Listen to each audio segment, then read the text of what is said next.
Okay folks, in this screencast I'm going to take you through just kind of a tour of the interface and how animation is kind of set up inside of Cinema 4D. I'm going to start by making an object. Let me make a cube. Okay, and our timeline is located down here. It goes from 0 up to 90 by default, and it's set to 30 frames per second, which means we get by default a 3-second long animation. Now we can change that down in this area. This is the duration of our animation. So if I go in here and enter, say, 120, that will give me a little more time added to my animation. Down here is essentially the work area. Even though I have 120 frames in my animation, I'm still only seeing 90 in my timeline. So if I drag this out, this will show me from 0 to 120. And just like in After Effects, it lets you kind of zoom into the timeline a little bit. So if I bring this in, let's just say, see if I can get that on 50 through 80. Now I'm seeing frames 50 through 80 in my timeline. So this essentially defines the work area. So if you're doing a longer animation and you don't want to render the whole thing out, but you just want to render a middle part of it, this is a good way of doing it. You can set it up like this and render just the work area. So let me bring this all the way back out. There you go. Now, at the moment, everything is frame based, meaning up here in my timeline, and then down here for my duration, it's measured in frames. And that can be a little overwhelming in terms of trying to figure out how many frames are in so many seconds. So if you have a 90 frame animation at 30 frames per second, that's 3 seconds of animation. But then when you get really high up there to the weird numbers, like how long is 312 frames, the math gets to be a little crazy. So we can go ahead and change it from reading frame counts to reading SMPTE timecode, similar to After Effects and Premiere. To do that, you can go into File, not File, you go into Edit, Preferences, Units, and down here Animation Unit Frames, you can set it to SMPTE timecode. Now what happens with this is the timeline still stays in frames, but as you drag through, wherever you leave that time indicator, let's say put it on 60, over here will be the SMPTE timecode, 2 seconds.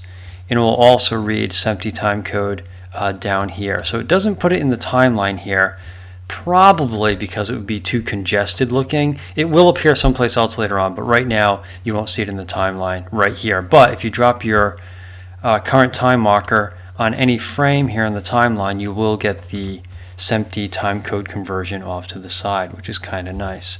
So I'm going to set that back to 0. So here's your timeline. You get your playback controls right here. You hit your play button here, and that will play out. So let me go ahead and throw down a couple of real basic keyframes. Now, I'm doing this. I'm not even going to get into detail on how or why I'm doing it this way. I'll come back to that in a minute. But all I want to do is get some keyframes down in my timeline so I can show you a couple of things in the timeline. Okay, so here's my cube. It's zipping around on the screen there. And if you look at my timeline, you get these little sort of hash marks in the timeline. Those are my keyframes. So as I drag through, I'll have my keyframes down there. You'll also see my path out here that I can go ahead and manipulate just like I would, or similar to how I would in After Effects, and we'll talk more about that path later on. Right now I just want you to look at the keyframes down here. Don't worry about anything else. I laid down some keyframes, and if I want to change the duration of the animation, I can just click on these keyframes and I can drag them around just like I do in After Effects. So again, the closer the keyframes are, the faster the movement's going to be. The farther away the keyframes, the slower the movement's going to be, just like in After Effects. If I click and drag, I can select a handful of keyframes and I can slide around a bunch of keyframes at once.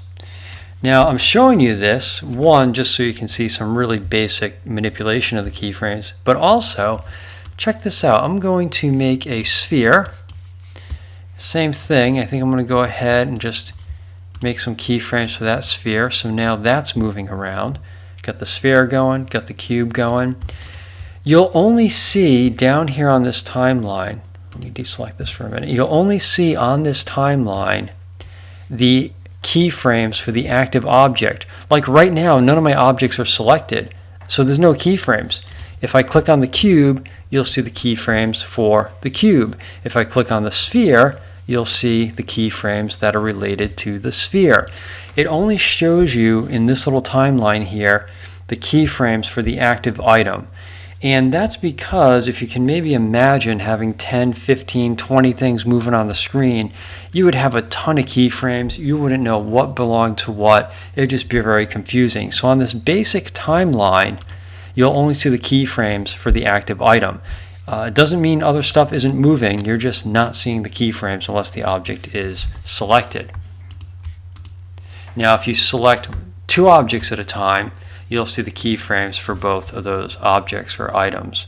So if I go up here, click on the sphere, shift click on the cube, you'll see the keyframes for the sphere and the cube, and you can go down here and manipulate them accordingly. If you deselect everything, the keyframes go away. And again, it doesn't mean nothing's happening, you're just not seeing the keyframes for the unselected items. Now, if I do want to see keyframes for multiple items at once, I can go under Window here and I can pull up my timeline. And I'm going to pick the timeline dope sheet. Here it is, and this window will pop open. And this will be laid out very similar to After Effects. All right, you'll see the sphere and the cube. All your items that are animated will appear down the side here, just like your layers would in After Effects. You will only see items appear in this list if they have been animated. If there's no keyframes for the items, they simply do not show up in this list. So until you actually start animating something, it won't be in this list. After Effects, when you put layers in a comp, all those layers appear off to the side here, whether they're animated or not. In Cinema 4D, to keep it a little cleaner, you'll only see items that have been keyframed. So if I were to go, let me just push this window aside real quick. If I was to add, say, the figure, and I added, the pyramid, let's put that aside here. When I take a look at my timeline, I don't see those items in here. When I start keyframing some sort of attribute on those items, they'll pop in this list. So let me just quickly, I'm going to push that aside one more time. I'm just going to delete this stuff and bring this back over. Okay, great. And this is laid out pretty similar to After Effects. In After Effects, you have a twirly that will show you all the keyframeable attributes or channels or properties for that particular item. In Cinema 4D, it's kind of the same thing. You hit the little plus menu, and because I keyframe the position, I get the keyframes for the position. If I click the plus again, it actually breaks it down into the X, Y, and Z position.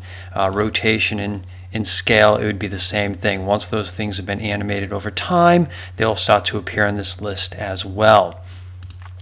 So I'm just going to stay on sort of the main root folder of position here. And these are my position keyframes down here. After Effects has diamonds. Cinema 4D has little squares. And they'll manipulate the same way. You can go ahead and drag them around.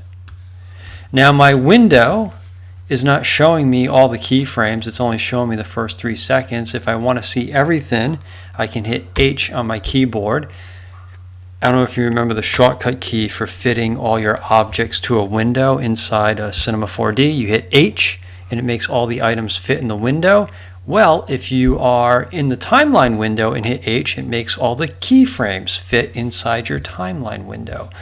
Now it doesn't show me the entire animation, it just shows me where the keyframes are at. So this animation actually goes on a little bit longer than this, but I'm not seeing it because there's no keyframes out beyond 3 seconds and 10 frames or something like that. So you can take these keyframes and slide them around. You can delete them just like you would in After Effects. So it sort of behaves kind of similar. We'll get into more detail with this later on, but just to kind of give you the layout. Now, before I wrap up here, I just want to show you one other thing. This timeline is on top of my window, so it makes actually dragging stuff around in the animation a little tricky. So what I normally do when I'm going to animate is I'll go into Layout, and instead of Standard, I'll do Animation. And what that does is it will redo the layout of Cinema 4D, and it will go ahead and actually put my timeline attached to the bottom of the window, and everything else will kind of scoot up a little bit. So I don't know, I think it's a little more elegant than having the timeline window floating on top of everything. So that's really it for this video. That's just a very basic tour on how to set up a couple of preferences and where the keyframes live, and just some basic timeline manipulation. So in the next video, we'll get into actually creating keyframes.